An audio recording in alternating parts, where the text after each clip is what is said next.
காதல் ஒன்றும் தவறே இல்லை, காதல் இன்றி மனிதனும் இல்லை.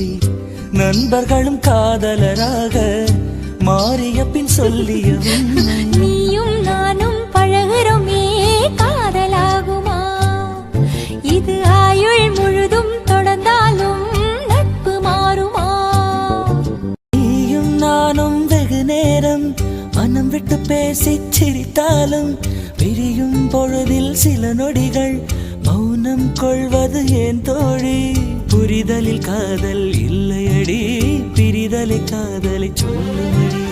காதல் காதல்தான், நட்பு நட்புதான், நட்பின் வழியிலே காதல் வளருமே. பிரிந்து போன நட்பினை கேட்டால் பசுமையான கதைகளை சொல்லும். பிரியமான காதலும் கூட பிரிந்த பின் ரணமாய் கொல்லும். ஆணும் பெண்ணும் காதல் இல்லாமல் பழகிக்கலாம், அது ஆயுள் முழுதும் கலங்கப்படாமல் பார்த்துக்கலாம்.